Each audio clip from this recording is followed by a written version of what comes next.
j'ai participé en fait pas directement à la session sur la démocratie, et donc pas directement parce que j'ai contribué à la rédaction de l'article scientifique qui a nourri cette thématique. Et donc c'est un article qui a été rédigé avec Thierry Bornand, Rebecca Cardelli, Delhi Webs et mon collègue Pierre Baudouins.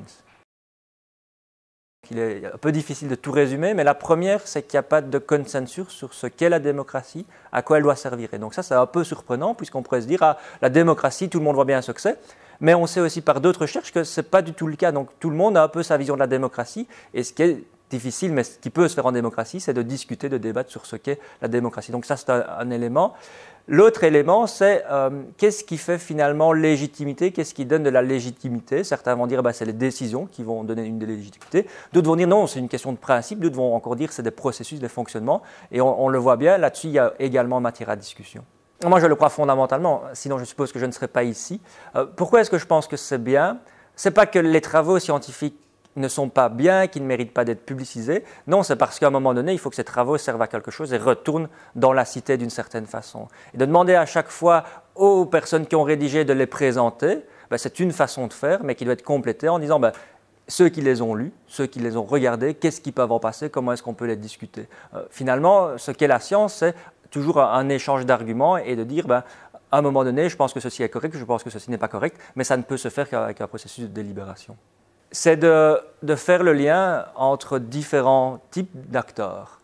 Donc on a parlé des acteurs scientifiques, donc je pense qu'ils ont un rôle très important, sinon je tuerais d'une certaine façon ma propre chapelle, mais je pense qu'on a un rôle important en éclairant certaines réalités sociales qui sont souvent complexes, et donc là il y a un rôle à jouer. Mais si on reste évidemment simplement entre acteurs scientifiques, ça ne donne rien et il faut alors se confronter à la fois à des personnes qui sont engagées dans le monde associatif, mais aussi dans le monde politique, et également dans l'administration publique, dans la grande fonction publique, parce que c'est tous ensemble qu'on va pouvoir faire bouger les choses d'une certaine façon. Qu'est-ce qui peut être imaginé? La première, c'est de dire, puisque tout ceci vient d'une enquête du baromètre social de Wallonie, c'est que peut-être qu'il y a des idées, et certaines personnes les ont dit, est-ce qu'on ne devrait pas, dans certaines enquêtes futures, poser certaines questions? Et donc ça, c'est une première suite très concrète. D'autres suites possibles, ce serait de dire, est-ce que, quand on parle de ceci, lorsqu'on décide véritablement de politique publique, est-ce qu'on ne devrait pas prendre en compte tel argument ou tel groupe de personnes? Et donc ça, c'est un autre élément possible. Donc on fait le lien d'une certaine façon avec cet événement est aussi bon, non pas en termes de contenu, mais en termes de réseau et de réseautage que ça peut induire.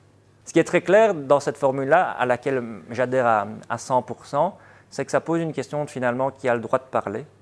Et ça, c'est une vraie question démocratique. Et sous-jacent à ça, la question de savoir qui est un citoyen, entre guillemets, qui est un bon citoyen. En fait, on l'est tous d'une certaine façon. Mais rapidement, on a vu par d'autres casquettes. Et on est tous d'une certaine façon à la recherche du citoyen le plus pur possible. Et celui-là, il n'existe pas.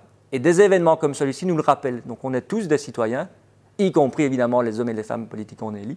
Mais, on est autre chose simplement qu'un citoyen. Et ça, il faut pouvoir le prendre en compte. Et de dire, on renverse d'une certaine façon la logique en disant, ceux qui ont écrit, on va les asseoir, et ceux qui ont lu, on va leur faire parler.